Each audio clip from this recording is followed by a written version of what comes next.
We are live, y'all. Hey, Man. Hey, Hello, hello, hello, everybody. Wait for people to come in.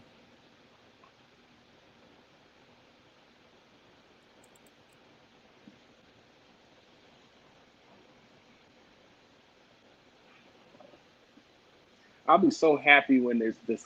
It's like all this overcast is gone and we have warm temperatures again. And Hmm. I'm sick of the rain and sick of the snow and sick of just being in the house. And oh Yep, I think we all are. yeah, Hello, hello, hello, everyone.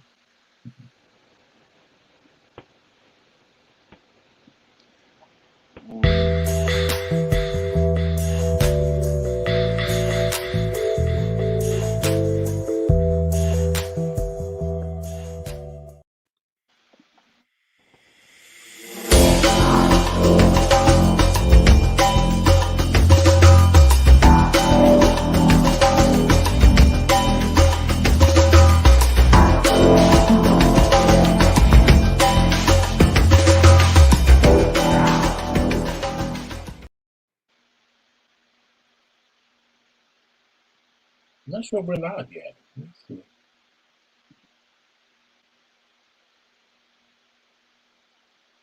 Hold on for 1 second, y'all.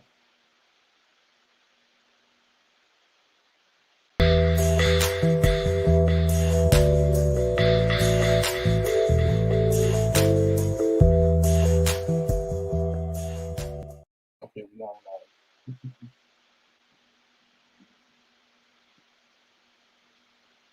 Okay. All right, so let's start. Um, Thank you for all of those who have tuned in. I guess we'll wait for other people to tune in. We're going to get started. So, good evening. My name is Tim Tobias, Tim Marvin for Ballroom uh, purposes, and I'm with Ballroom We Care along with Uncle Mike. And tonight we will be interviewing I say, one of Ballroom's most dynamic and captivating performers. To me, one of Philly's finest when it comes to performance.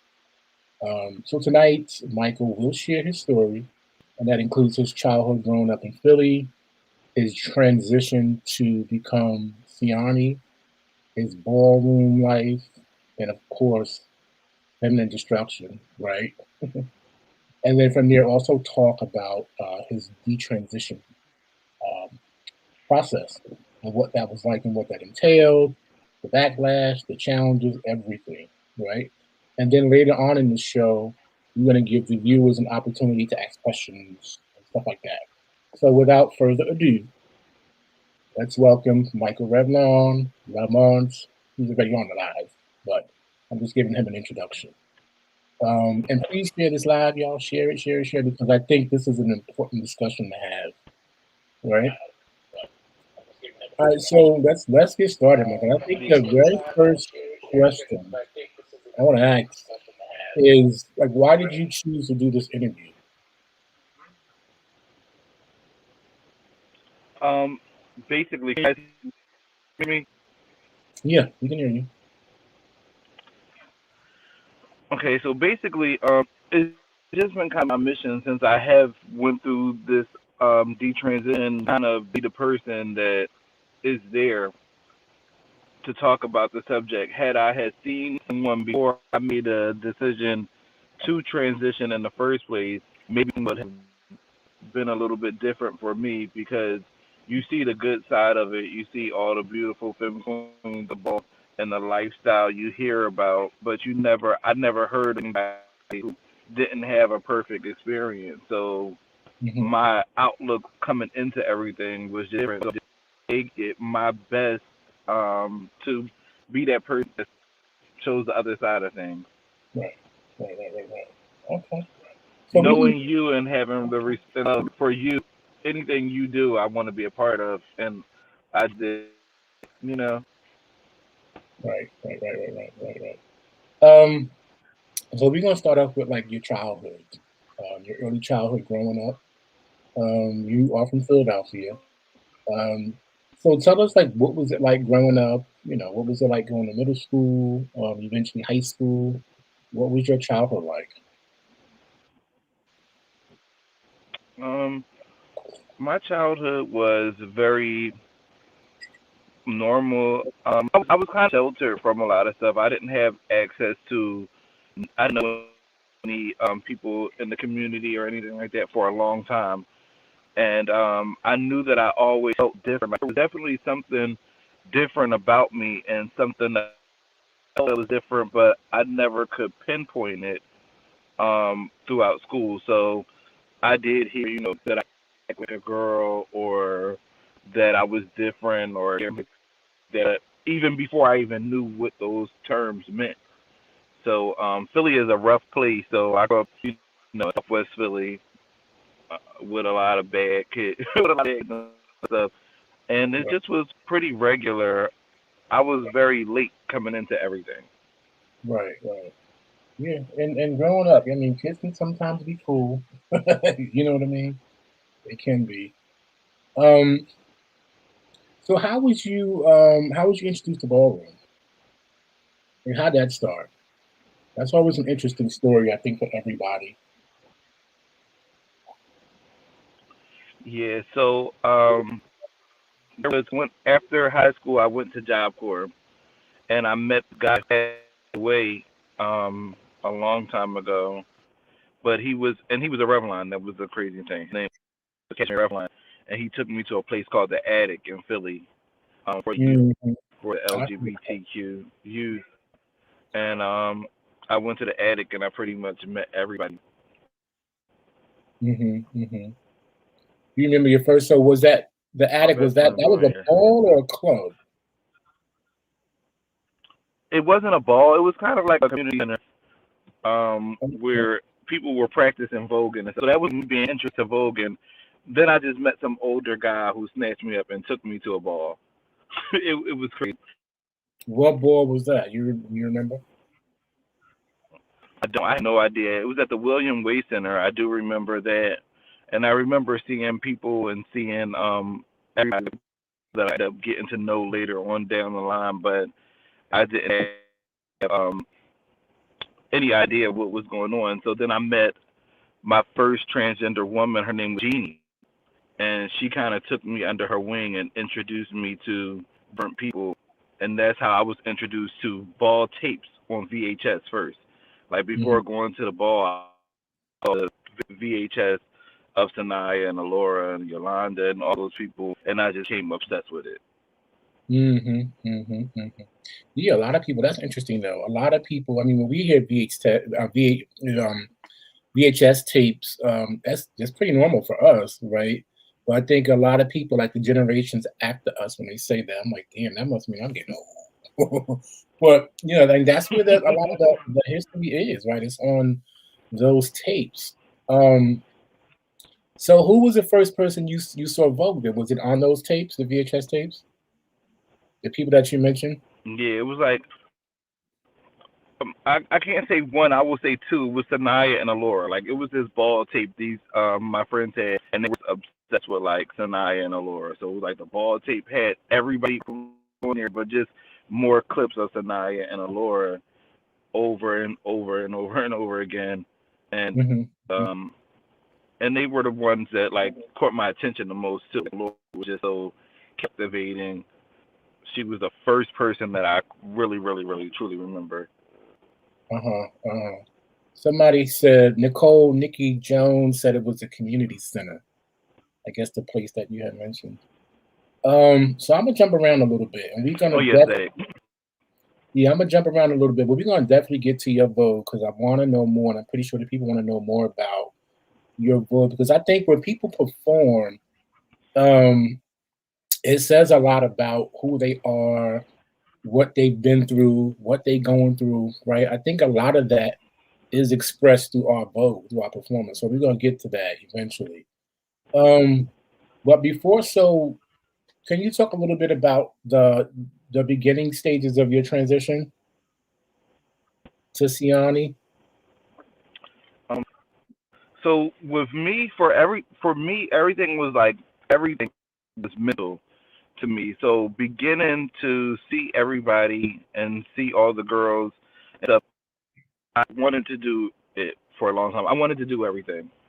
So with process taking it in and just like thinking about it, by the time I actually got freedom, I remember moving out of my house and moving with a few of my friends, and basically just kind of happened overnight. Like I had wanted to do it for so long. I used to talk about it, but never do it. And I hung around the girls, some of the girls who are, were girls, and I wanted to. So when I got away from home or whatever, and I had my freedom, I just went for it. So like everything literally happened probably within 1 month.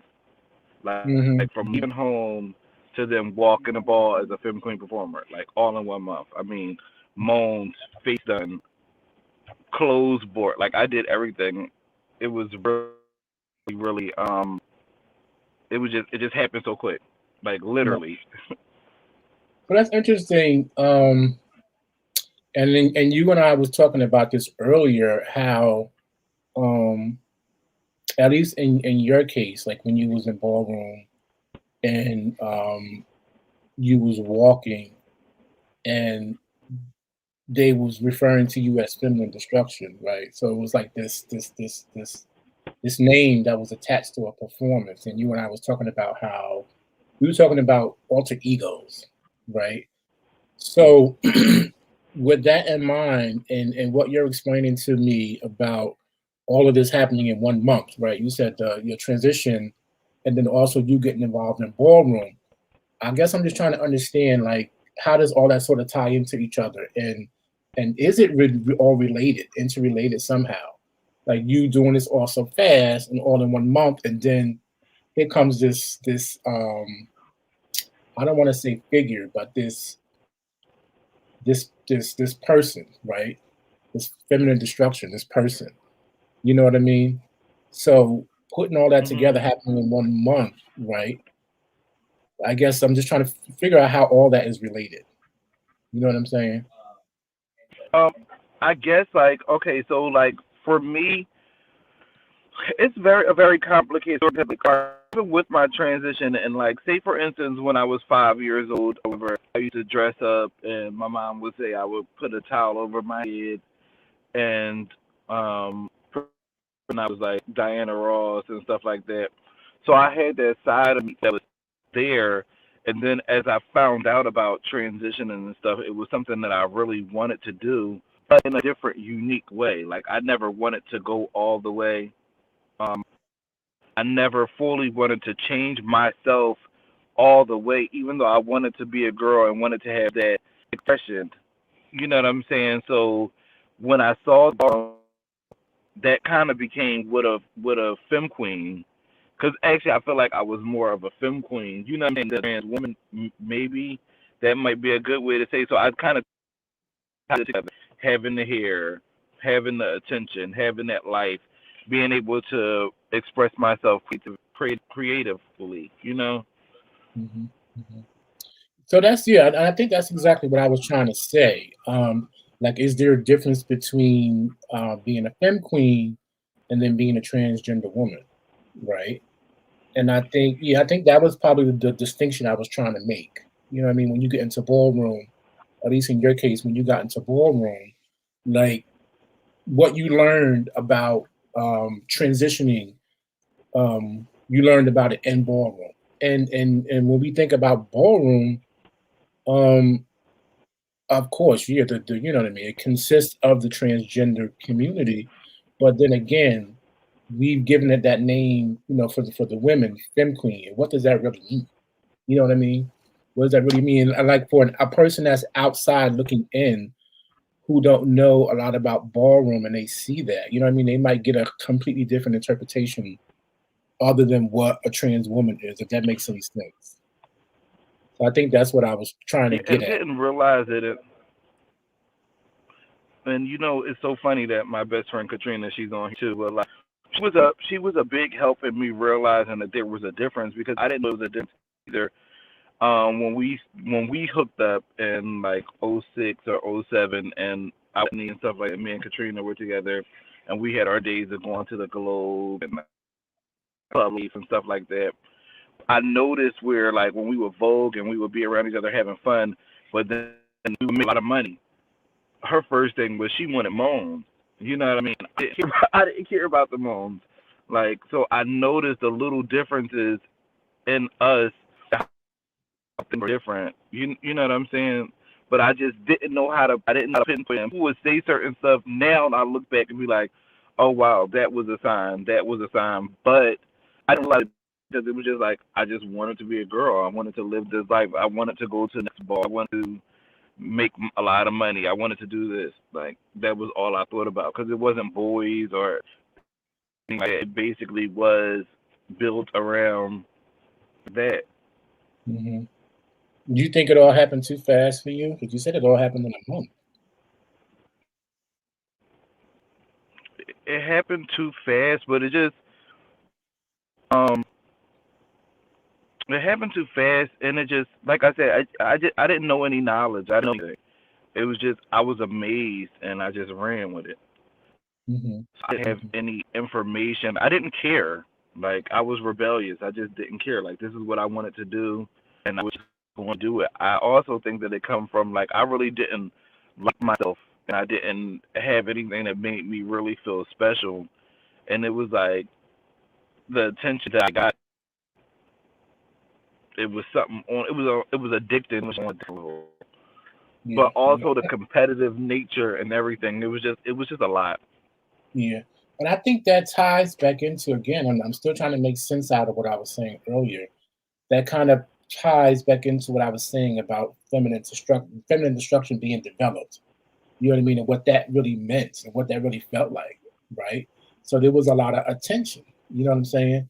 That a lot of us do get in ballroom when we reach a certain pinnacle, when we reach a certain status, right? Or when we get a certain type of support.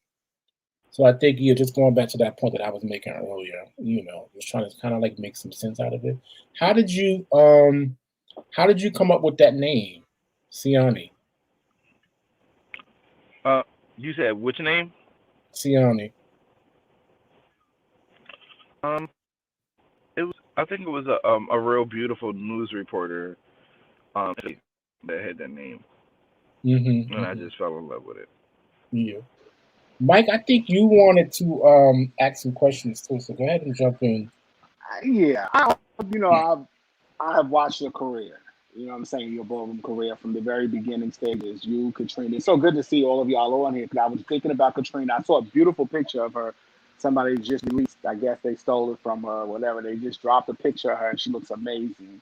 Um, I looked at, and I see Kevin's on here. Kevin Jay Z is on here. And I watched, remember when they all came out.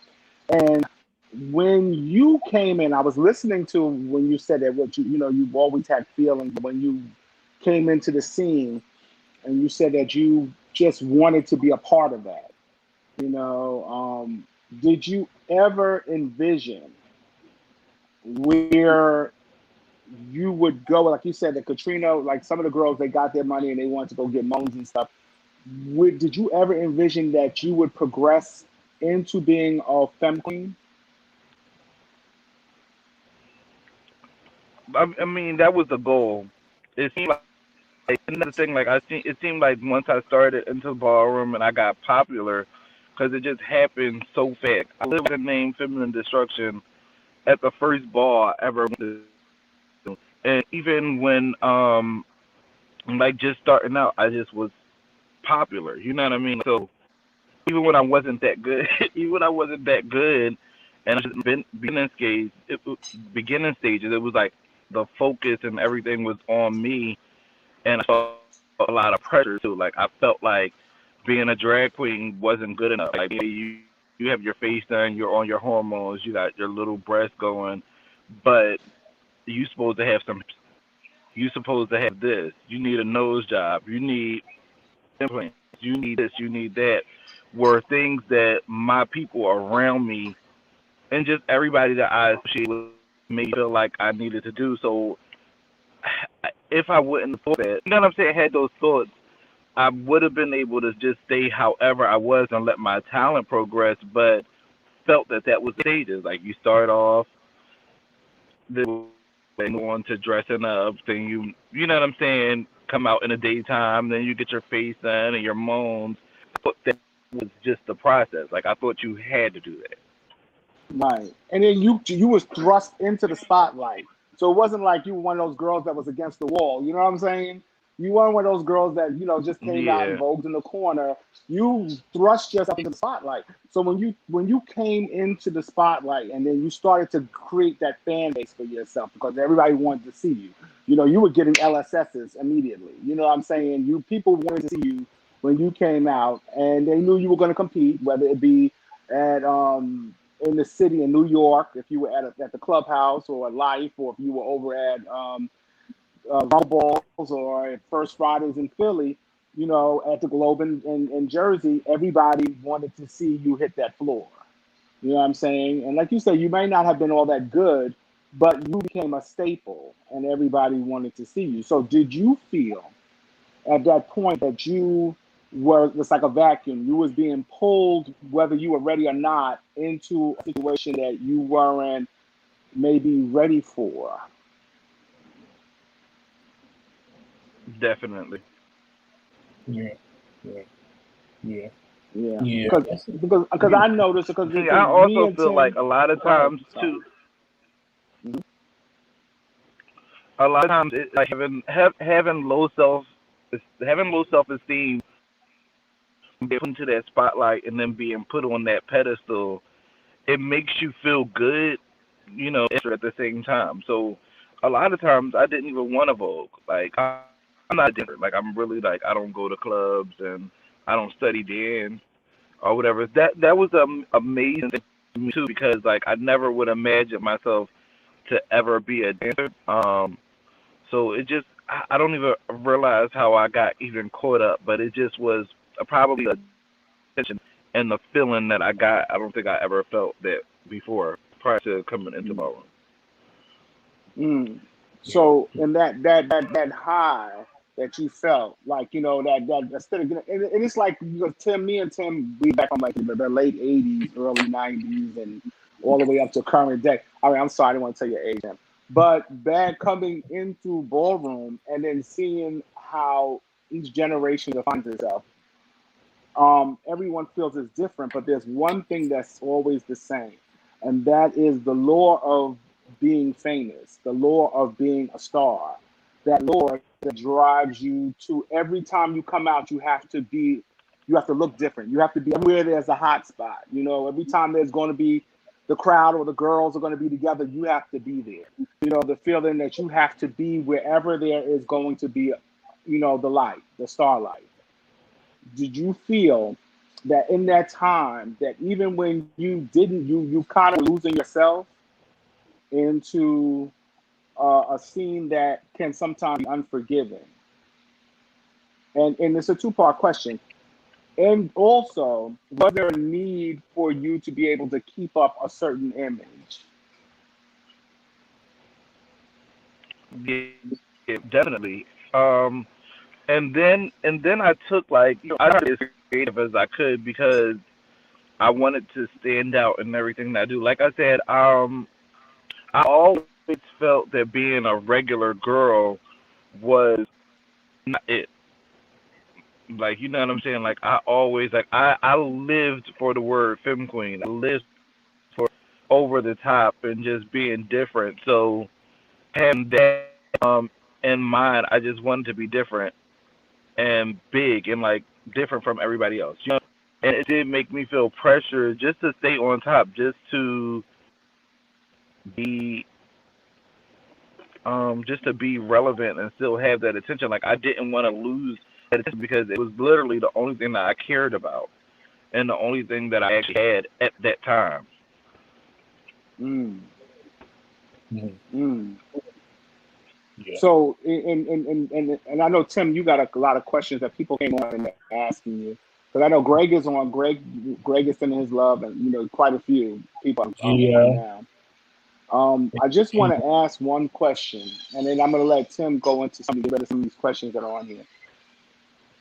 I understand because I have watched so many of you girls, so many of the members of our community come into this lifestyle. Some of them have, you know, escalated in ballroom, but in the exchange sometimes was they lost a piece of themselves. Getting caught up in making sure that they're at every function, making sure they're performing at a top level or a level that people expect them to be performing at every night. They sacrifice and sometimes may indulge in certain things that may keep them at that high. Do you feel that um, there was pressure on you to, let's say, use drugs or to use any stimulants to sort of like get you out there or to keep you Of up course. to that level? I mean, and then it was like for me, it was just like come to and this is the one thing that a lot of people don't understand and why I don't like communicate with a lot of people because I'm a totally different person pre ballroom. So a lot of drugs and things that I did was so out of my character. I really haven't even talked about it. Even like people in my family and stuff wouldn't even believe the stuff that I went through because it's just so out of my character. Mm, Which is hard for me. I still don't understand, how I did. I got wrapped up in so much stuff that was just so not me. And even in the midst of it, I knew like, yo, this doesn't feel right. This is not me. What am I doing? But I couldn't stop doing it. mm, Hmm. Yeah, yeah, and that's a really good and very important question too. And I think just to add on to that particular question, because Baldwin we care, our main focus is crystal meth use, right, and crystal meth related mental health issues, right. That's our main focus, but of course we are concerned about Baldwin as a whole. So I think to add on to what Mike was just asking, I want to know like what is your thoughts on crystal meth use in the scene now in Ballroom? Oh wow. I you know, it's a shame it's so bad today and we didn't have well I felt like it was more of like, a white people drug or something like that back when I was in it, like weren't doing that. And now I see so many young people that essentially that are passing away and that are ruined mentally. They're not there. It's hurtful and it's just shocking to me to see the way that it's doing people so fast. It's like it's not even giving them a chance to bounce back. You know what I mean? It's just consuming them. And I know plenty of people um, that just let it take over them. Yeah. Once again, I kind of feel like everybody's different. So I had done a strength that got me through. That's not a particular problem. You know what I'm saying? But I kind of always felt like I would come out of everything, even when I was deep, deep in it, because I didn't really enjoy it. Like when it did come to partying after the pills and da da da da. I don't know how much you can say on here, but when it did come down to it, I would be miserable. I would literally be miserable. But it was like I didn't want to say that to my friends. I didn't want to say that to the people that I was around. I would or fake like I was there. Once it got too much for me, I had to leave because mentally it was just too much for me. The drugs would make me not be myself more, like it would make me really shy or what's the word? Like would say yes to everything because I was high. Like you know what I mean? I didn't never say no. I didn't never think for myself. Hmm. Hmm. Yeah. Yeah. Thank you for sharing that. And two, I think it's important that people know that we're not judging anybody, right? We're not judging anyone's choice of drug. just trying to shed light on what we've been seeing in this in the community, right? So we don't want people to think that we're judging anybody. Um, can we talk a little bit more about your Vogue? And I think we, Okay. you and I, of course, had several conversations, and I've already told you about how I felt about your Vogue, about seeing you Vogue, and I just wanted to know. We know that you mentioned watching Aurora. You said Yolanda, Zanaya. What? And I think that everybody's Vogue means something. Is Can you describe your Vogue as feminine destruction? When your Vogue then? I mean, as feminist. What was the last part you said? Yeah, as feminine destruction. Like describe your Vogue. Like if you could give it a name. I mean, it started off like being deranged. Like it was just it was for like it was just I always been one of those people that take everything too far. Like it was just I was gonna do whatever I could physically to get my point across. Like Vogue, from what I do know about Vogue or whatever, it's an expression. So a lot of Kevin times said it was like drama. just me expressing myself, huh? Kevin Jay-Z said drama. Go ahead. Actually, that's the perfect Yeah. description of it. It was drama from the minute you hit that floor to the minute you crashed on that floor. So when you got up and swung your head, it was drama and drama and drama. That's it. Yes, Kevin, perfect. Well, go ahead. Go ahead. Thank Finish. you guys. Love you guys. But it was like for me, for clips and being so and captivated by all the performers. I mean, the golden age, like the best to me, like Jolanda, Niambi, Tony, all those people just made performance. Kevin, all of those, little Kevin, everybody, like that generation, they just made it so look so good and feel so good. And you got to think this was back in the early 2000s, like 2001, 2002, when I was introduced to it. So it was like when Vogan wasn't in school, when Vogan wasn't popular on TV. It was more of like a secret thing where you snuck your room or you had to get away and get to a girlfriend house that you where you can Vogue to. It was just such a secret bad thing that just felt so good. But my goal was never to be there or a year or anything like that. It was just to beat my friends. Like I just wanted to beat my friends.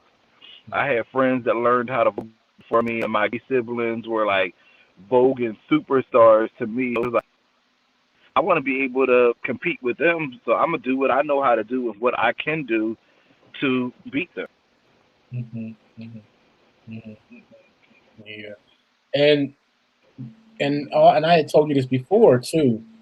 There's people who were inspired by you and your Vogue. Um, I remember when I Wow. was putting when I was putting some of the stuff together for the show, and I had mentioned it to somebody, and they was like, "Who?" And when I mentioned your name, like Feminine Destruction, they was like it almost brought them to tears because they were like so inspired by you and your Vogue. And that's why I asked you like describe it because Vogue is a story. You know what I mean? I think Vogue is for some of us, it's our lives. It's what we are experiencing is what we're struggling with. It's what our challenges are. You know what I mean? And sometimes people can tap into that. People can what's the And word I'm looking for? I Relate. think some people who find their lane, some people think like I was sexy. You know what I'm saying? This person is that. I think that it was just like I really didn't care, like because I didn't care, like even to this day, it takes a different kind of guts to even do what I'm doing right now because I'm that kind of person, and I think that's what a lot of people relate to me. The thicker people relate to me, the like different races and stuff like that, because I didn't care. It was like Shadira, all these people, they doing this, they being real, they wearing dark hair with jeans coming out like little girl Vogan, but I'm gonna be the one who put this rouge all the way on my wig on and come out there, forget the elements. I'm going to swing my hair. I'm going to dip. I'm going to get up. It just took a different thing. Like, I don't care what y'all want from me.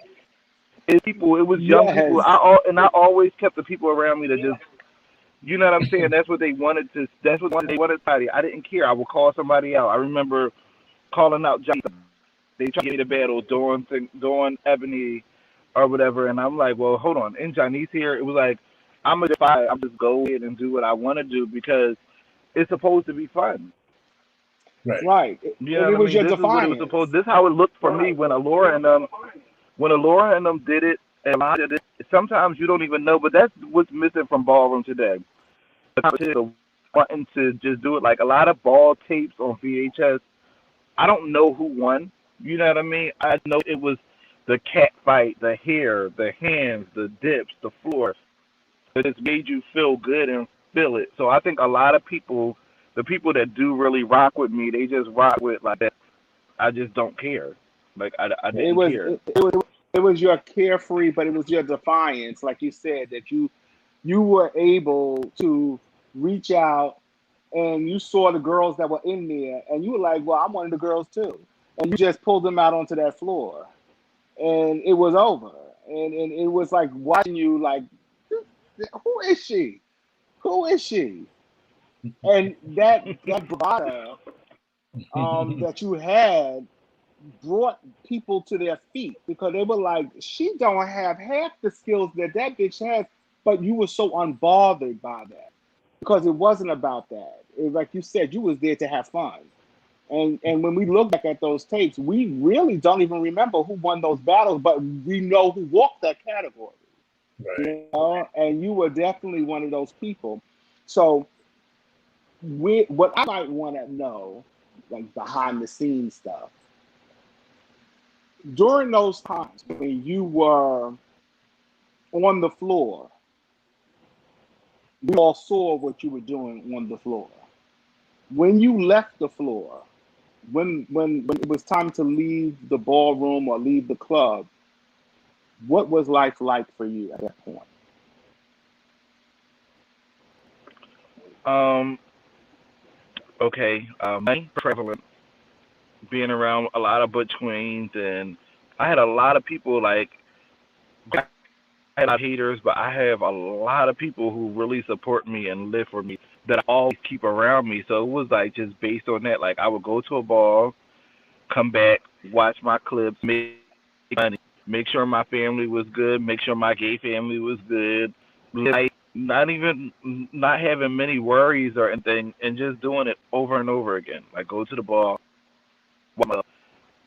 get lit, make money, meet new people. I would meet people. Like I met so many great people. That's how traveling actually started for me because people would write me like, "Hey, I'm such and such from Detroit, and I live for you.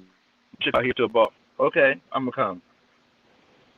Like it didn't even start from like, "Oh well, you gotta do this." I just had that connection with certain people, and it would be like literally we watched ball tapes, and then when YouTube did come around, I would just watch myself and try to analyze what I do and just live. Like I really lived for my life, Vogue, Mhm. making money, and that pretty much was it. Just making sure my family was it, people was around me, and that really was it. That was my life for like all my 20s. That was it. Mhm. Mhm. So Kevin Jay-Z says, let him know the blonde, the red, the blue, the colors, let him know. Running from the back of the Breakfast Club to the runway and spin in a dip. Let him know. Drama. And So Renee, yeah, having those amazing people like, oh, that's my mommy. hi, mommy. She said, a proud mama. I love you, Destruction. Yeah, I have the best mom. I love her. So that kind of brings me into my next question. Hey, my What, sister, I love you, Peach. that's your sister? Oh, what? So it looks like then. I mean, I guess this question is probably answered by the theme at the beginning. Like, what kind of support did you have? We're still talking about feminine destruction, and you get entering into ballroom and all that stuff. Did you have like support from your family? Were they familiar with ballroom at that time? Oh yeah, mind you, I was talking about this earlier too to someone that, like my family, the support like was always there. Even till this day is like I don't remember from 1983 till today of them ever treating me any different. Like you know what I'm saying? Like it's never been no different. Even though at times when in my transition when I felt, and this is part of the reason why and things for me started being like, okay, you have to detransition. It's like when I started to feel uncomfortable. Like it got, I love you, cousin. It got to a point where I didn't feel uncomfortable, and I noticed myself. Like, yeah, I was around all the ballroom people, and I would go home for special events and make sure my mom was good and show up. But I didn't show up, and I stayed away from my family because a little bit inside of me felt bad, like for what I was not bad, but I just didn't feel like, you know what I'm saying? I didn't feel too comfortable knowing I had a loving family, and now I'm out here traveling the world with and doing things, traveling the country and stuff with a different family and different friends. You know what I'm saying? And like I have the best support at home. Yeah, yeah, yeah. A lot of people go to That ballroom and they don't have family. um, Oh, I'm sorry. your boy, it was going in for a second, but I do want to ask you a question because you touched on something, and it brings me back to the previous question I had. But I want to use what you just said. Um, Leaving the runway, leaving the ballroom, and leaving the club, and going to going home. Was there mirrors that you looked at? Like, now, when I say mirrors, sometimes, I'm not talking about the literal glass mirror that's in your house. I'm talking about mirrors as far as the people that you associate with, because they tend to reflect the person that you want to see as opposed to the person that you are. You being around, you avoiding your family, was that like, because your family is the mirror to who they know you to be, and you only want to associate with those who are projecting or giving the reflection of who you want to be at the moment. So, in essence, when were you yourself? Now, like it was hard. It was hard. Like I'm the kind of person where I'm a Gemini, and it's like I'm people pleaser first, with the crowd and performance. It's like I want to say forget the judges because I want to get this crowd. So I'm always a people pleaser. I think that that's just something that I'm used to, and a lot of times I don't think about myself first. You know what I'm saying? Like I think about what my situation, what I created, what I have going on. I have a lot of children like that. So and then for I think social media kind of changed things even with like my transition. It was like I set the bar for myself. Like I never want to go all the way. I never want to SRS. That was something that I just didn't. I could never see for myself. I never been in trade, and I never. That wasn't something that I really was into either. So I already knew coming. That's why it was so easy for me to be feminine destruction because I already knew that I was a different type of girl, different type of person, because I wasn't the typical person. But after a while, I think that it just like as I got older, it was kind of like, okay, so what's really the point? What are you doing here? Positive. What is your true latest going to be like? What are you accomplishing for real? Are you really happy for yourself? How do you really see yourself? And what do you want out of life? Like when I turned around 3 years old, like those were some of the thoughts that just like came to me. Like, okay, what are you doing? Are you truly happy? Why like when you don't have love, you don't have this, you don't do this, don't do that, like what's going on? And it made me start to just look deeper into myself. And like I said, all my friends and stuff would continue to blossom and be happy, and I would just see the difference in direction, like that we went to. Like after the ball was over, we all had fun at the ball, but they lived a whole different life than I lived. You know what I mean? Hmm. Yeah. Mm, wow. So it was Wow. mirror everywhere. Hmm. What? Mm. Yeah. So there's Mike Serrano. Thanks for the love. I saw Chris. Bam. What's up, Bam? Happy Sunday. Um. So let's go. I mean, you started talking a little bit about the detransition process. So I wanted to start talking a little bit more about that. Um, when did you start realizing? I think you started to talk a little bit about this, but when did you start realizing that you wanted to detransition? You know, it's funny that kind of happened overnight. So a lot of people, nothing never happened that was bad for me. Like even outside of ballroom, like I never had problems. It was society. I didn't have problems. Like I didn't have any problems. Like one day, I just realized I wasn't feeling so happy. I think it was like 2016, and I just like I wasn't feeling like myself. So I really took time to get my thoughts together, spoil myself, and get everything that I wanted to make me happy. And I just started thinking. I was like, I took myself to a day, Law and Order, Olive Garden, an eighth. You know what I'm saying? I was like, let me see what's going on. So I just was doing like a lot of self reflecting, and I just thought like I don't really know what my life would have been had I not made this decision to move so fast at about 18 years old. Like I don't know.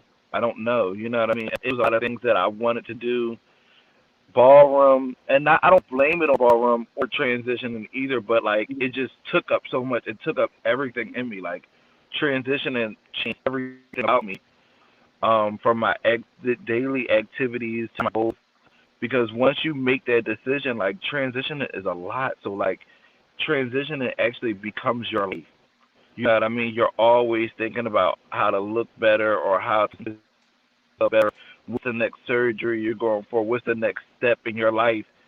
So it literally just took my whole life, but it was other parts of me, that other things that I wanted to do. So like I just sat down and I thought about it, and it really just happened overnight. It was just one day. Like I think I had signs and stuff, but I never put them all together. But one day, I just thought, and I just had a thought, and I never forget. I actually text my mom when I had the idea, like maybe this isn't the life that I should have taken. Like I wonder what can I do. But after having cheeks done and nose done and implants and hips and this and that, being on moans for so long, you don't know. Like I said, that's why I be here, because I never saw anybody. Like this is before the other people had me doing too. So I didn't know one person who had the transition. I didn't know it was possible. So it was just a thought first, and then I wanted to. It was a thought. It Hmm. that stuck for a long time. Hmm. And then once I had that thought, it kind of made me uncomfortable. And then the more I thought about it and thought about it, it was like, okay, I have to do this. Hmm. Yeah, and I think you just thanks for sharing that. So you just brought up a really good point. Like for individuals out there who may have been feeling the same things you were feeling, but just didn't see anybody like that, right? Or seeing how, if they were, struggling with some of those same thoughts or feelings, how did they respond to them? You didn't see that, right? And I think when you and Right. I I'm talked, sorry, this is a comment right here. oh, okay, yeah, there's a comment from Desi. Does he think trans people are delusional? He made a statement on Facebook saying some of them let the delusion go too far. You know, What do you say? that when I said that it was about something totally different or whatever. And I forgot what the exact situation was, but I think that everybody I don't group people into groups like that. So it was just me speaking out of anger at that moment. But I do think that sometimes people try to put their thoughts on other people, which make it bad. I also do feel like that back in the day, like first of all, trans isn't even or a girl, you know what I'm saying, isn't even the same as it was when I first started. Like it's just different. Like you would have a goal. It was a process and a step that you took. So it was just like it's just different today. It's not even the same anymore to me anyway because anybody is considered trans now. A man that could be or with a mustache can go to a job, get a job, and say his name is Laquita. Like you know what I mean? It's kind of like it's different. It's a different day and age. It's not the same. I remember the process to they give out free surgery and stuff like that. I think that it's a lot of people that's making a wrong decision. A lot of people that's making a wrong decision Hmm. this day and age just because it's so popular. Like I said, even with the ballroom, it was like kind of hidden and now it's in the forefront, and people take advantage of that. Right, right, right. Yeah, yeah. Very interesting too, and that's why I asked you earlier. Do you think it happened all too fast for you? Right. You get into ballroom and you get influenced, or you see things. You know what I mean? And things look glamorous, right? And you just don't get the opportunity to really think. You know what I mean? And then you make these quick decisions and or not think about it. But I wanted to read a question that Bam has. He says, wait, that's not the question. I'm going to go to the question and then come back to that one. Hold on. He says, how do your peers treat you now that you're, this is how do your peers treat you now that you are not feminine destruction anymore? I guess he's asking, like, how do they treat you now that you I think that's a really good I question. mean, it varies. It's different groups of people. It's different. Like some people treat me perfectly. Like I like the way that I'm treated, especially by society and my family and the people that I really are truly close with, and people that are respectful and intelligent. Some people, but I understand it, and it still makes me proud because some people just don't let her go. Like, can you please get in drag and come to a ball? Can you please? Some people won't let it go. They just won't let it go. They don't even care how I feel. They Hmm. just like, can you please?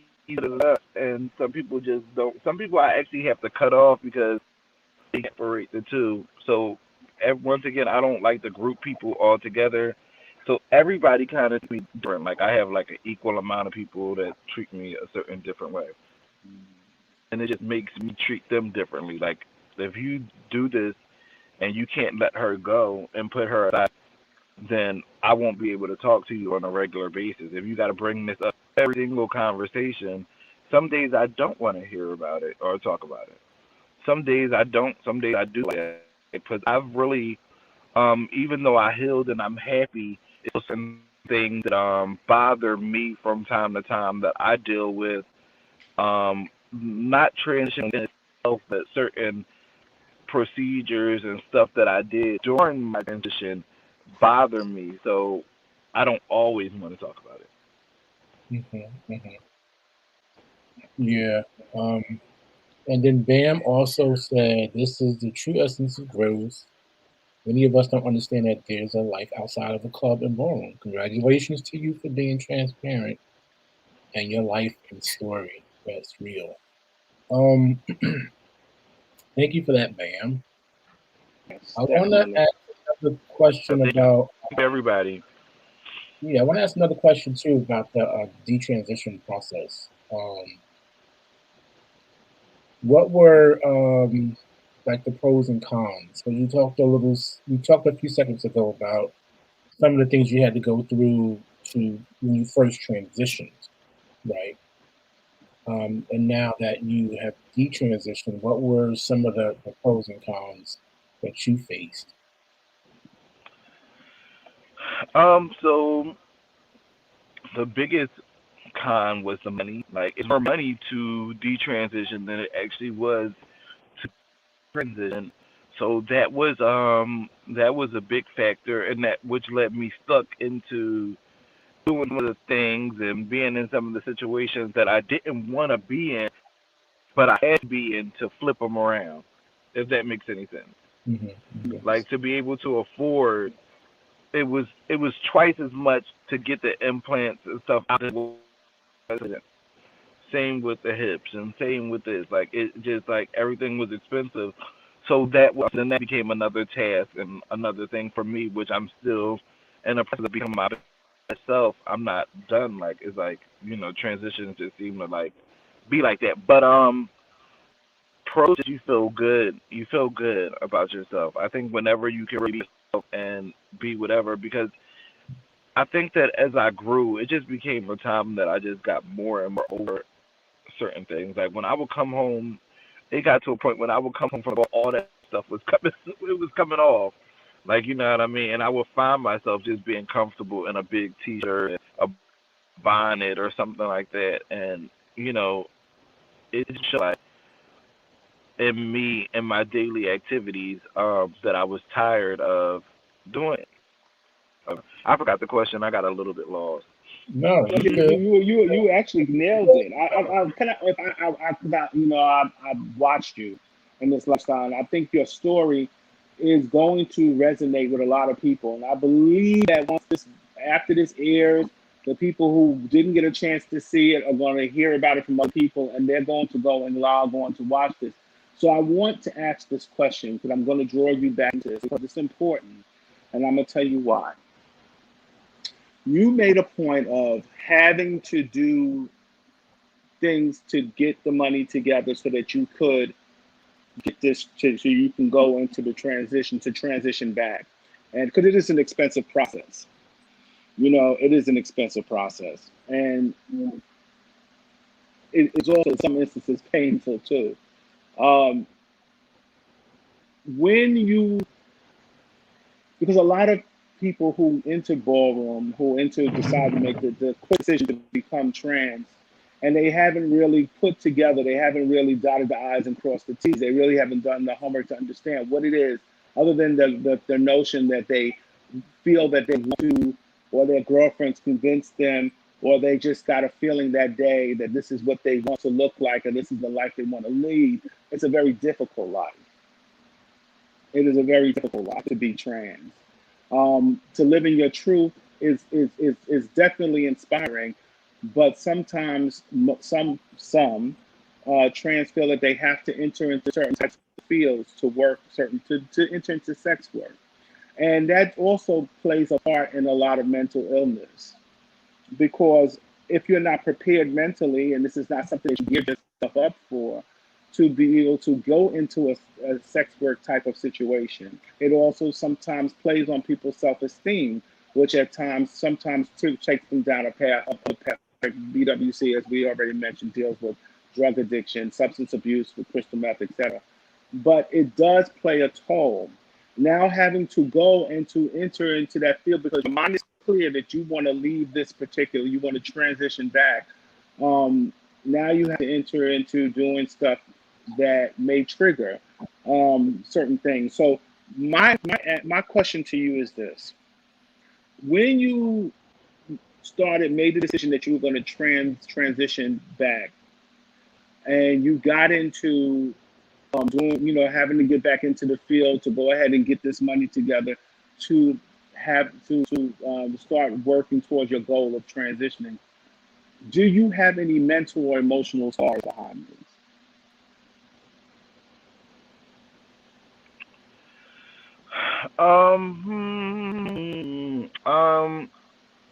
I mean, it's just so much. I haven't really chopped it up and put it in the sections. I mean, the whole thing is like um, traumatic a little bit to a certain degree because not only having to do it a second time, but just the fact that I've done for things, even though I'm very smart, I've always never went too far, and I did it in a way that worked for me. You know what I'm saying? So I always use my brain first before my body. But just being away and being and living that life, because it was like the things that you have to do if you don't enjoy that and you're being hard trying to do it, because some people really do it. Some people do those things because they like it, because they have to, and that's all they know, or they're trying to upgrade to a certain. So when you're doing it kind of smart, what I learned, and you're trying not to, you know, get affected by it or whatever, moving around and you're just doing so much and you're just staying on top of your stuff. You know what I'm saying? So it took me away from my family more. It put me alone and by myself more. It kind of changed me totally. Like I'm a loner now because I'm used to going through these things alone, because I be feeling like sometimes people may not understand, especially people that are close to me, like in my family and stuff, because they can't imagine this life. Like we said, being a trans person, and especially being trans and living that lifestyle for 14 years, you get an incredible amount of strength and knowledge to do anything. Mm. I applaud you, and I'm gonna tell you something. You know, your story is you probably won't even know how many people you're helping. You probably this is probably therapeutic for yourself. But there was a time where you were one of the people. You were one of the it people in ballroom. There was a time where people came to ball and wanted to see you, and if they didn't see you, they felt that there was something missing. There was times when people went to buy those VH tapes and wanted to see your clips just as much as you did, because you were a part of ballroom, a pivotal part of ballroom, and your story um, will be inspiring to a lot of people who are not just going through something, or not just because they're coming into ballroom, but because they want to know who feminine destruction is, and that duplicity, that feminine destruction was a character or was an alter ego of Michael, and now getting Definitely. to know who Michael is a breath of fresh air, because now they get to see and understand, you know, the duplicity of trans. Mhm. That it's not just And just to hormone birth, understand right? that Go it's ahead. not about the laser and the surgery that make you a trans woman. You know what I'm saying? Because a lot of times you'll see it be like Halloween, and you'll see the Butch Queen get up in them, and then he never ever comes out. You know, it really does take therapy. Like you're really supposed to go to therapy and live your life um, for a certain amount of time before you start to make different changes to your body. I feel because I see so many people moving so fast and doing this because of the ballroom, because of the boys, because of the money, and you don't think like I'm telling you, at 18 years old, I didn't think about being 50 or being 60 years old. I didn't think about how healthy, how was my liver going to be, how the hormones affected my liver from me taking too many and buying them off the street. What kind of silicone was chemo using? What kind of this? I didn't think about these things because when you're young, sometimes you just fast results and you just want to do what you want to do then. I just want to urge people, because I have scars, I have been through a lot, to fix this thing that I thought was because also at 18 years old and 21, you're not fully grown. You want to be grown and you want to be out your mom's house, but your mind is not fully grown yet. So it's about taking time. When Katrina and Sanaya and all these people say take your time, it's serious. Take your time. Even the pre-steps, like it's everything, you have to premeditate everything. Even the transition, you have to really physically, I mean, mentally think about it before you start taking steps. I just want people to just know that, it's somebody out here who I thought I was straight. Like, I thought that it was something different from me since I was 5 years old. But maybe I was just a drag queen. Maybe I was just a cross dresser. Maybe you know what I'm saying. But letting other people opinion of who you are, because I would have been happy with a blonde wig on and a suit around and stuff like that. That would have made me happy. Um, but it just seemed like those were the rules, and that was expected. The butch queens and a lot of people in the scene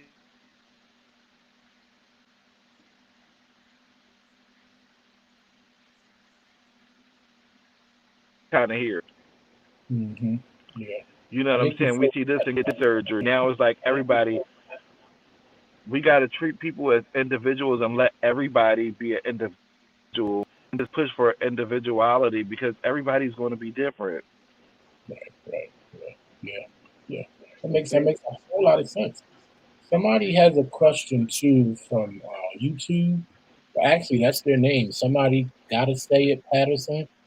And they're asking, they're saying for someone who is thinking about transitioning, do you think they should look at both sides, meaning transitioning and detransitioning, as a part of their journey? Wow. I think that if you think about detransitioning, probably into it, then it's probably not going to be for you.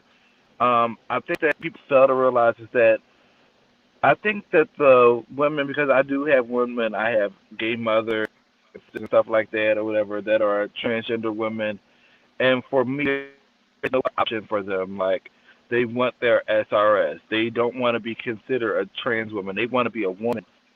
It kind of be in the ballroom scene. That's just one part of their life, and they live their life like women, like Katrina and like Mercedes and like all these other women that I know. So I think that if you have those kind of thoughts that's in the back of your mind, and if your goal isn't to be 100% a woman without anything else, like without the voice, without this, without that, then maybe nothing for you. Period. So you should really, really take it slow. Don't think about transition, but think about living your life. Like for me, one of the first times I had was when I didn't have a lot of surgery and stuff, and I was whatever. Like I got the implants and a nose job and this kind of stuff. It really wasn't fun for me. You know what I mean? Like we don't have to have so much. Like if it's meant for you to be a trans woman, I feel as though you're born with everything you need.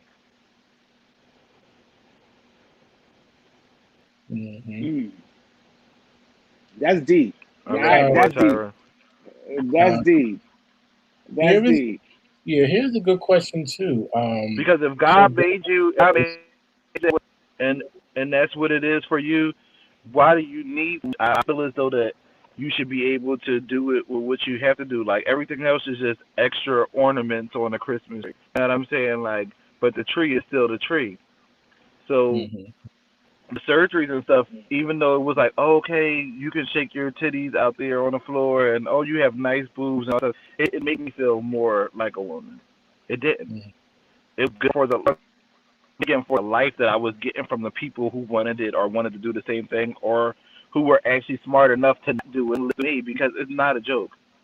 And I feel like so many people are taking the trans struggle, even myself, and doing it wrong, and that's why people don't respect trans. And that's why we have issues with the bathroom and different things like that because now everybody wants to be a trans woman, and everybody Hmm. thinks that it's just that easy. It's really mental. So it's like, you know, either you are or you aren't. So when you do have those little signs, you have to pay attention to them. Because like I said, they were not for me, but I didn't pay attention to them. I was just creating my own type person. You know what I'm saying? Which I didn't realize could eventually lead to detransition or how they say gender neutral or something like that. You know what I mean? Because it didn't feel right anymore. Yeah, yeah.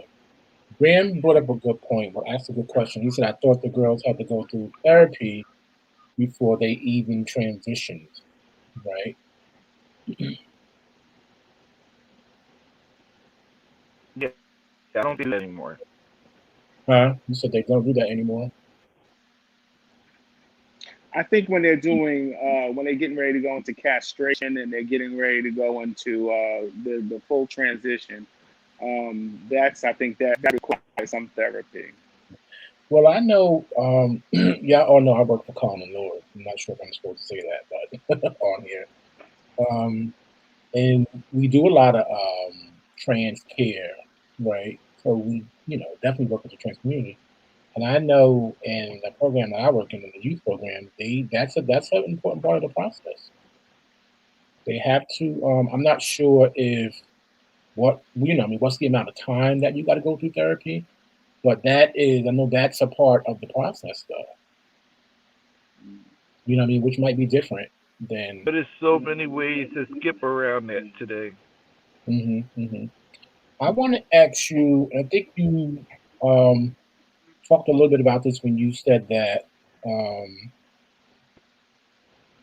that almost anybody can be trans today, right? You could walk in to a workplace or somewhere and say, with a full face of beard and say that my name is, I forgot the name you used.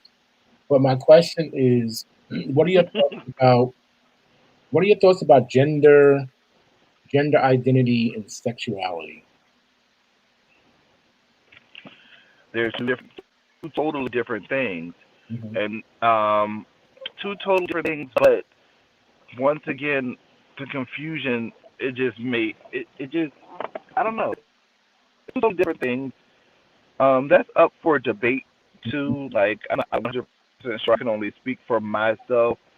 Like but I do know women, trans women or whatever, that like a plethora of different things. So your gender doesn't have anything to do with your sexuality. That's you know what I'm saying to me. Right, right, right, right, right. How's where are you at now in your detransition process? Um, I'm pretty much done with my desires. It's just like starting over and really I'm more so on just building up and making sure that I do what I need to do, that it all is worth it. You know what I'm saying? That it's worth it because like I said that I didn't have like problems. There wasn't anything that went wrong that made me want to detransition. Like it was just something that happened. So my life was okay. Like I was fine. You know what I'm saying? Where I was. So now it's a mission for me to just make sure that what I do it was worth it. You know. So I still have process. I still have things as far as removals and stuff like because it's so time consuming. It takes years, Mm-hmm. especially when you went the route to do like illegal things to your body and stuff like that. It takes a long time to recover, and they do that so slow, bit by bit. So even different things with that stuff like that reconstruction process is crazy. Yeah. How long have you been? How long has it taken you to detransition? And how have About you to like cope with um, some of the challenges cope that's with involved? what? How have you been able to deal with like some of the challenges involved in that process, like the entire detransition process? And how long has the process been? I mean, really, the first surgery was on, wow, was February 27th, 2018. So, which was it's been 3 years. Oh, Um, Coping with everything, like talking about it for me, remembering the good times, and also just remembering that I don't take I don't think that I'm not ashamed of what I went through. I don't think of it as bad. Like I don't, you know what I'm saying? Certain things that I've done within my transition, I don't agree with, and I kind of upset with myself for doing that. You know what I mean? But living that life and having that experience has truly made me into a better person because now I am that boss person that have a different kind of confidence, have so many different skills and know how to deal with so many different type of people and just so business minded. You know what I'm saying? So strong. Once hmm you live that life, strength is like. on 1,000. You know what I mean? So it these countries see different people, meet different people, have connections. Like some of the people I met at Ballroom and that's feminine destruction still to this very day come in handy when it comes to jobs and all kind of different things. It's crazy. So I don't look at it as a bad thing. But coping with it, I like to talk about it. Like I like to talk about. Sometimes I get in the mood to talk about different balls and different things that I've done and accomplishments that I've made or whatever. And I just like to share my story because, like I said in the beginning, there was nobody for me to look up to. If I had known anybody that had a problem with it before, I would have took my time and had a different outlook on it. You know what I'm Yeah, saying? There was yeah, nobody who had detransitioned that I know. hmm Never thought it was a thing. Like I didn't even double think about it because I just saw everybody else. I saw all the, people, all the film queens and stuff, and I just thought like, okay, this is how I feel. Let me go ahead and do this now while I'm young and go ahead. hmm yeah. And I think, and I was going to ask you too, and you already kind of answered it. Like, what were some of the benefits that you taking that you took away from that your first transition? What were some of the good things about it, some positive things? And you just mentioned, the connections you made in ballroom, and how you're able to, how you're benefiting from those connections now. Yes.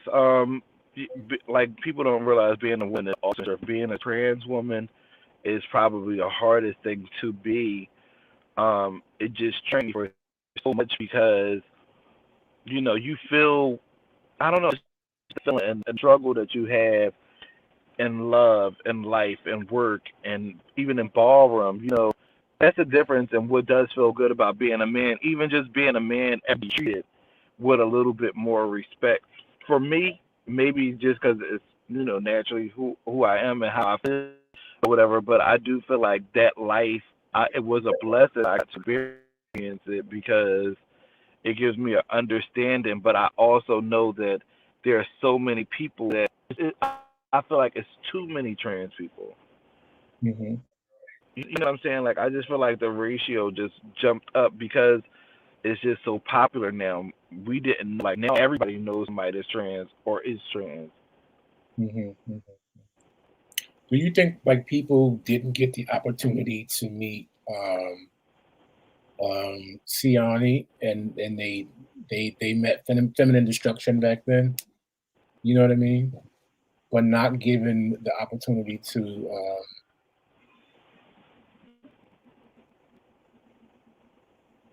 I mean, I feel like after a while there wasn't really no difference. Like the name was just different because I actually to a certain degree like the name Feminine Destruction at times because I didn't want people walking down the street. Like people used to like I would go at McDonald's and people would be like the cashier at McDonald's like, oh my God, you're Feminine Destruction, and I would be like, I gotta have another name. I gotta have another name. Like you know what I'm saying? So I had something separate, but really there wasn't much difference between the two. There really wasn't. Right, right. Um, I just wanted to share some of the comments. I know um, Anya was saying some programs require a screening process, but it's very easy to lie through. I think when Hey you were talking Anya, I about love you. the therapy part, she also said the girls only want to do it when it's time to get stirred. Let's see. Maya said interesting conversation to walk into. Hi, Maya. Let's see. Sam, I appreciate the education because I don't know much about transitioning. I have trans families, but never asked. Red, hey, Red. Great interview. Michael Revon's story is fascinating, eye opening, and important. I'm also happy to see some of our trans siblings in the comment section helping to add layer and balance to the equation. That Yeah. part, love that comment. Thank you, Mm-hmm. Red. Thank, I have a thank, question. And that's one thing. Like I'm not anti-trans or anything like that. Like I do feel as though there's some people that that's the path for them. Like I don't feel like okay, it didn't work for me or it's not what I wanted to do. Now this is something else. I don't feel like that. 100%. I do not feel like that. You know what I'm saying? I'm just saying that it's a different level of knowing yourself and what you want and education on transition to make that choice. You know what I'm saying? To make that choice. Mm-hmm, mm-hmm, mm-hmm. I have a question. This is a fun question. So just exhale for a second. And I Okay. want to ask you this because this is from me. But I'm sure, did we lose? Okay. I'm sure that other people feel the same way. I know there has been a time where a beat has hit. How does that make you? You ever have that itch that you want to be out there on that floor again? And you ever, like, if a beat hits and you're in the privacy of your own room or your own home, that your hands start moving and you start catwalking and dog walking and then all of a sudden, boom, you're on your back. Is that ever happened? Uh,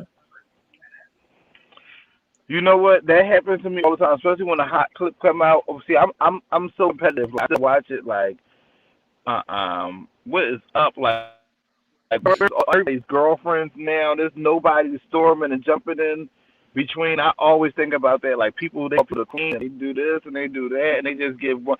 I be like, it's somebody that need to come break that up. You know what I'm saying? I think about that all the time. Like they don't have rivalries. There's no rivalries no more. So maybe one part, like I'd be like, oh my god, feminine would be out here making Yes. noise. Like I would That's be what storming made so many people. feminine, You know what I mean? that's well, what made you feminine because you were so defiant. You did not care. You came and pulled them bitches out, and it was like, come on, I don't care. We gonna battle tonight. This is not just an LSS, night. You don't come out here, shake your titties, and go stand over in the corner by the bar. You're gonna actually have to earn your reputation. So you used to make the girls have to come out there and Yep. work that night. It wasn't just a cakewalk for them. They weren't going to just get acknowledged by Kevin and them on the microphone for LSS. These bitches actually had to battle, and you was making sure that when they came out, that they was going to see somebody. Yeah. And I Yep. think people Because that's appreciate it. that's that's what I learned, and that's what I feel like the fun. And I do hope that ballroom's back to that. I feel like all the girlfriend stuff and people are scared of other people. Like get out there, have a ball. Like get out there, rival, cat fight, do something. Like entertain us. Like I feel like that's missing today. And I do be sitting here like, oh my god. And then the funny part is like I feel like 2015, like when you were there when I was in Esquilitas, like I was just really into my comfort level with being a performer and having so much fun and womanhood and everything. It was like I was swept away in my prime. Like you know what I'm saying? Like today, still I could still vogue, and I actually feel like my confidence level and everything is so high that if I was to be out there, so many people would just be really, really over. Now all the elements are there. The hands is there. The confidence is there. A lot of times I was scared. I used to be able to battle but couldn't get my tens just because I'm a very shy person. I'm a true Gemini. So like either I'm on or I'm not. Like so it would be like, you know, I just got comfortable enough and then I stopped right in my prime. So that's something that I had also too. Like I love ballroom. I still would like to be a ballroom, but I just have to figure out how I can represent myself and not be disrespected by people and still stand my ground and be who I am.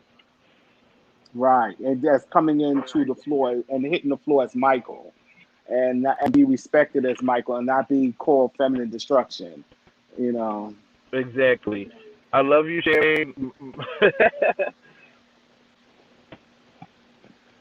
I like that. I like that. You know whose story? Um, and I know I've been told this. I did an interview years ago when I used to do the clubhouse in Harlem, and I had a little magazine I had started up, and one of the pilot articles was with Aura Sinclair, which is Alex Blahnik now, um, and it was called "The Death of Aura Sinclair."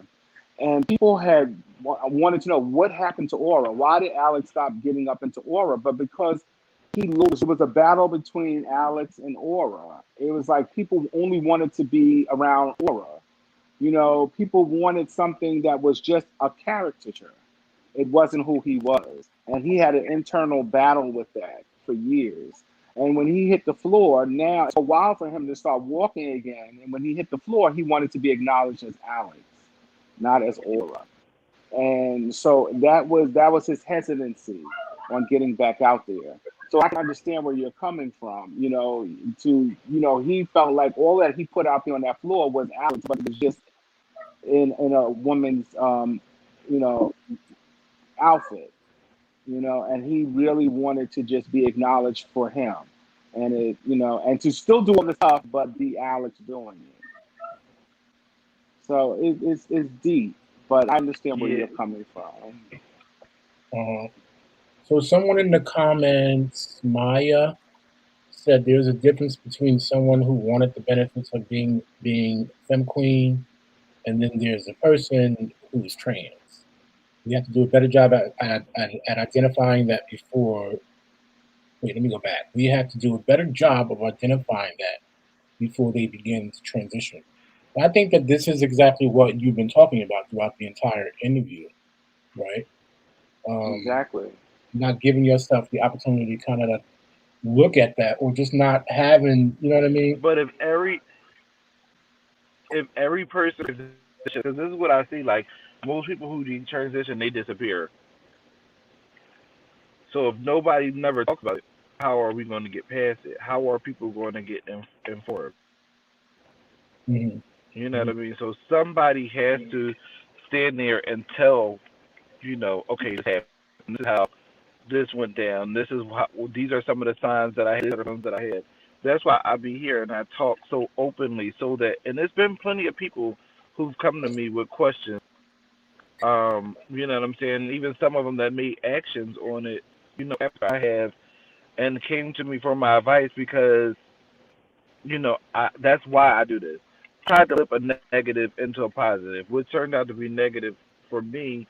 I flipped it into a positive because, okay, I did this and I felt like whatever, but let me use this to help somebody else, let me be big and help myself and heal and get past it. Each time I have a conversation about it, I laugh and I be excited, like, wow, you really did this. So many people write me about destruction that it doesn't even bother me when people say, "Oh, bring her back for one more ball," or "Oh, this." It don't bother me. You know what I'm saying? Or when people still talk to me, or Amori or Siani or something like that, people still make me say, "I did a good job." Like I did a good job. Hmm. There was another. I don't want to. I don't want to. I don't want to. There was another iconic femme queen that detransitioned, and that was Moldavia. Moldavia was. I mean, I don't. She was before your time, but she was femme queen face. She was femme queen body. She was runway. She was one of the babes during the Octavia and the Anjane, the Tene, and during that era of femme queen. And she detransitioned. However, she did show up at one of the awards balls. I think it was Sanaya's Cold as Winter. Uh, as I forgot his name now, but when no one has asked those questions, and I don't think he's ever made himself available to talk about um, detransitioning. You know what I'm saying? What made that happen, and that's why your story is so pivotal. It's so important because you're being open and forthcoming and explaining. What was your motivating factors to transition, and what your factors were in transitioning. And I think that just to go into, I think Maya has said that, and the point that she made was I agree with her 100%. But everybody has a different road or a different path to the decisions that they make. That your decision to become trans may not be someone else's decision to become trans, and everybody has a different pathway to it, and they make those decisions, and sometimes they're sound, and sometimes they're not. And it's so good to hear everybody's viewpoint on it, and to hear your story, and to be there as a voice to help people who might be battling with those same issues.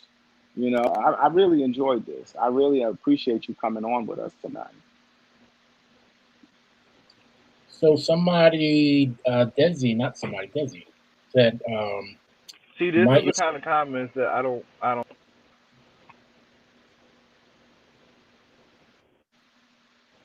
If somebody detransitions, that has nothing to do with. If somebody, queen from the ballroom scene once wrote that people who transition were an embarrassment to trans people, and a lot of trans people, I kind of get about they feel like that. And this comment right here is one of those comments.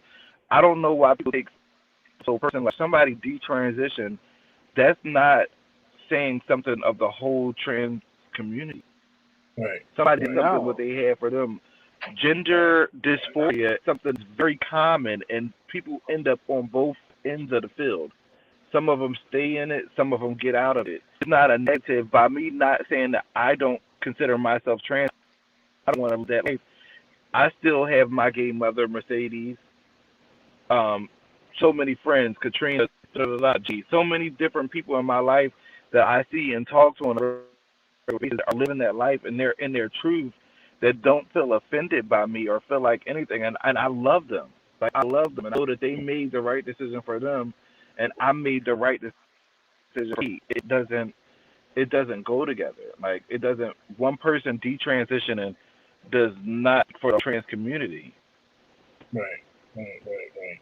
Yeah, Beautifully said. yeah. What are your thoughts about the trans women who are being murdered? Mainly black trans women, really, that's being murdered today. What's your thoughts around that? It's so sad. That personally has affected me. Um, a very, very close leader and person that I look up to, Stacy Blonick, Mother Stacy, was killed in Philly here, and so many others. It's so sad. But what we have to do is start really just. I think we have to just stop taking these titles and these groups and putting it together because that's like back in the day felt like to me more of the trans women from back in the day just wanted to be women.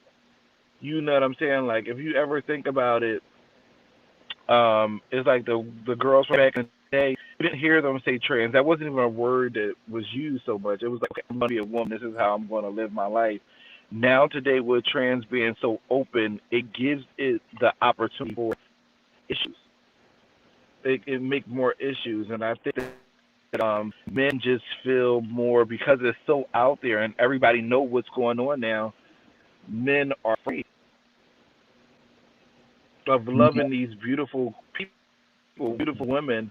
You know what I'm saying? And it just ends so tragic, and it's just sad, and it's just something that you really have to just, you know what I'm saying?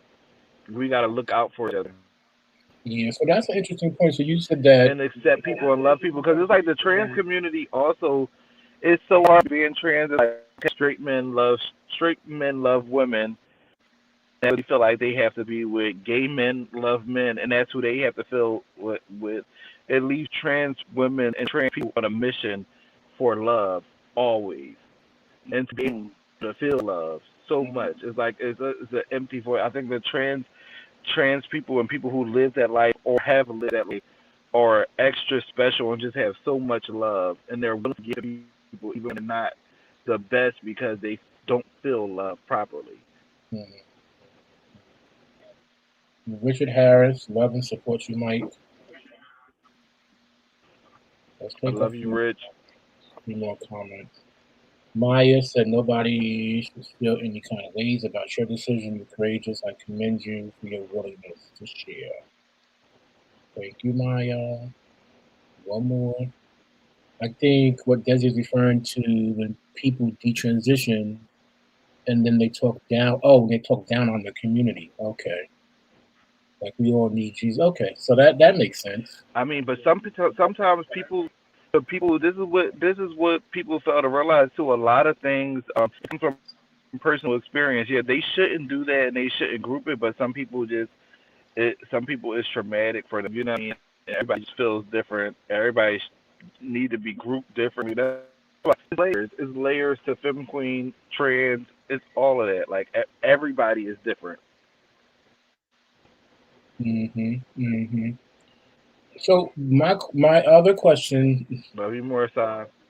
yeah, how is dating for you now? Um, I mean, it's easier. I just it could be easier if I wanted it to be easier. Like I Mhm. still have like cut ups this one say no. But no, like I really don't want a relationship at this point. Mhm. You know what I'm saying? It's I'm really like I'm making up for it all the time. Like, cause another thing being trapped inside of the wrong body, like being trans. I wasn't like I said, I didn't really like trades, and I used to always like all these beaches and stuff and chase them around and never understood like, okay, well, what's going on? Like, why? It'd be something that will give you the kind of response that you wanted back, but some of them was only using you. Some of them totally didn't get down with it at all, and I never understood that. But at the same time, I don't like straight acting or straight appearing or masculine men at all. So that was a little bit for me, which was another sign that maybe I was lover. So it's easy. It's easy. It's much easier today, but I'm really just focusing on me. I have a lot of goals and I want to do as a man and as a human being, leaving my mark here, being Mhm. positive, and just have my own thing. Mhm. Yeah. Yeah. Yeah. Well, what is that, Mark? Like, what kind of legacy you want to leave behind? I'm working on my book. Huh? I definitely want to. I'm working on a book, and I'm definitely into music and entertainment and family. I'm literally still finding myself each day. I take more just to listen to myself and listen to my heart. You know what I'm saying? Which is something that I learned to do, and not everything based on money and stuff like that. To Hmm. just see where my heart takes me and where life kind of takes me or whatever. Right. So I have my book that I'm working on, which really is for parents and family of people who transition, breaking down everything. Some of the things I can't get into in the interview. You Right. just have to really write it out because there's so many specific details that go back so young, so many different things like not having a father in your life. You know what I mean? Having just strong women always around you, and just tragic things that we go through, and even issues with self-esteem and loving who you are, which this Hmm. has forced me to love who I am. Like I actually took all this stuff out of me and off of me, and now I like myself more than I ever did before or during my transition. Hmm. Hmm. Who you came out in the early 2000s, right? You said so. That's almost 20 years. Who are some of the performers you like today? Oh wow. Okay. For me today, Tati. Like as Hmm. far as the girls, I go crazy for Tati. Um, Pandora, Jada, like all the twins like Maurice. It's a lot of them. Like they vogue. I love where Butch Queen vogue them. I love all of them. Pussy West, Jinx. So many of them. So many of them. Will we ever get an opportunity to I see love you on them the screen all. again? But no, You said no. no. I mean, it's not really like it's just only a few because everybody just so. Hmm. It's like they be scared. You see it like in groups and stuff, and it's like they're scared to battle each other. Like nobody wants Mm. to battle anymore. Philly is not a hot category anymore. Like Right. get their status and then they disappear. It's like they just become wallflowers. You see them at the bar, they get the but LSSs, and then that's basically it. Yeah, yeah, yeah. I don't think we have any more questions in the yeah, like I comments. miss the real girls like Anya, when Anya and them were they really inspired, and I felt like it's crazy. I just be like, wow, I can't watch it, but the shout out to the girls who do it very well. Like I said, I love Tati. Tati is everything to me. Hmm. Hmm. Yeah, Mike, you have any more questions? No, I'm really content with this really learned so much talking to you because I've always watched you in the clubs.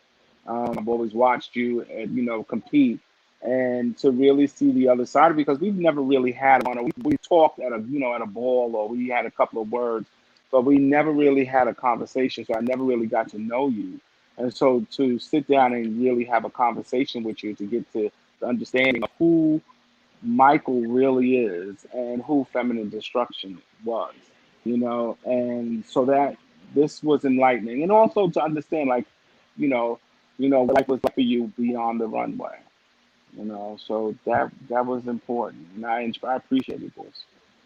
Yeah, yeah, me too. Thank you. Yeah, thank you. I think this was I definitely like appreciate both of you informative. guys. You guys are amazing leaders. Oh Mm. well, thank Great leaders, you. and this is Especially very that one. commendable. Especially, I mean, I'm on my point. Tim is on the other side. I mean, Tim is especially Tim. I think what we sometimes in the ballroom scene and leaders, what we do is we talk a good talk, and we might have it in our heart to want to do something, and maybe we talk about it on the phones with each other, but actually to have somebody motivated enough to take that step forward and to carry these things forward and to have the discussion, and not just talk about it in a small scale, but to bring it out and make it a public discussion and to go on out, not just talk about it, to actually put things into action. And that's what I get. That's what gives me motivation, because my brother is a phenomenal person. He really Thank, is. thank you. Well, I appreciate you, right? I think Baldwin, So many great people speak we so can say highly of both of you. thanks. I appreciate that. I appreciate that a whole Well, lot. I thank you. I thank you. I thank you. And I thank you again because I'm a fan of ballroom, and I'm a fan of people who make moments. And I just remember you pushing through the crowd, and came you walk right to the middle of the floor, and you just this like you start shaking like you was having a conniption, and then you just went bam right on your back, and I remember that, and the whole place went crazy. You even made Kelly run across the room, and in those moments, like, you gave people their life, Yeah, yeah, and even though sometimes people don't understand that those moments were at that moment, and then you still had you that you had to go home to when it was over. So I'm glad that you were able to help us. You took us back to Oz, so we enjoyed that part, but you also showed the serious side of your life, mhm, and when you took us off the runway. And mhm, I appreciated that because a lot of people can't share that part of themselves. yeah, yeah.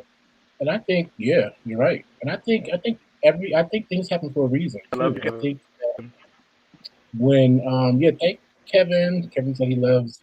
Yeah, I think everything happens for a reason. And I think when we talked about feminine destruction, and we talked about how you inspired people, right? Um, People still talk about that now. Well, who knows? You may have changed lives, right? I still, to this day, think that Vogue just speak through us sometimes. You know what I mean? And you never know, like, what kind of impact it might Yes. have on someone. You know.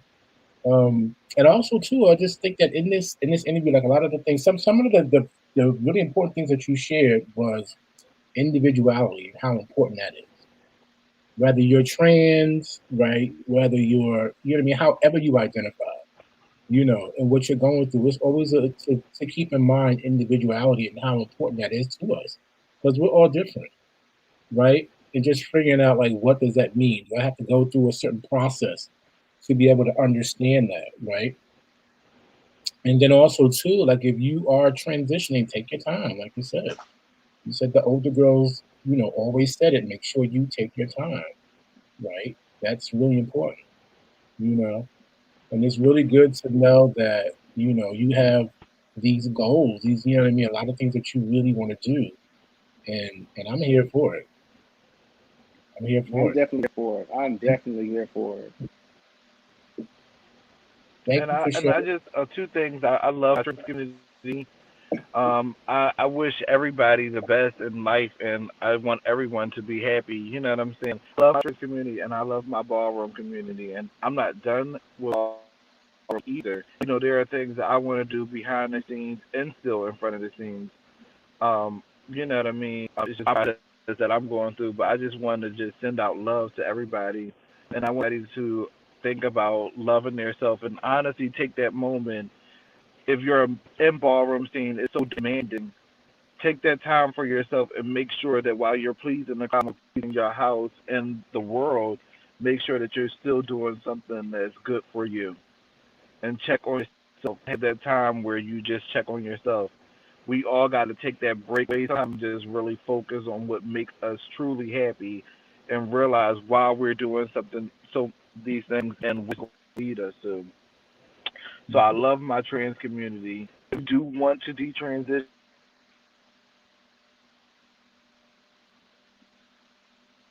I think you froze. Yeah. we can talk about whatever. Just know that you love yourself and be proud of yourself. If detransition is the road that you take, detransition is loud and as proud and as happy as you can. If that's what you want to do and that's what you do, and don't be ashamed of it. There's nothing to be ashamed about. I am happier than ever, more confident than ever, and living my life more than I ever did. In fun Mhm. life as feminine or Tiani or whatever. Today is just I feel so good. Mhm. If people want to reach you and they want to ask questions, where could they reach you at? Should it be your Facebook page, or I know you have a YouTube channel? How can people reach you? Yep, I have a YouTube channel. My YouTube channel and my Instagram is both called The King of Destruction. Okay, that's easy, y'all. The Oh, King of the go ahead. So If you want to that, reach and then of course here. questions, And if ever, this is something in the future, this is something in the future, if ever you were to ever hit the floor again, would it be under mic destruction?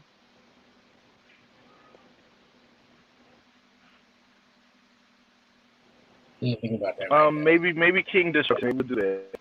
King destruction, okay. Okay, okay, okay.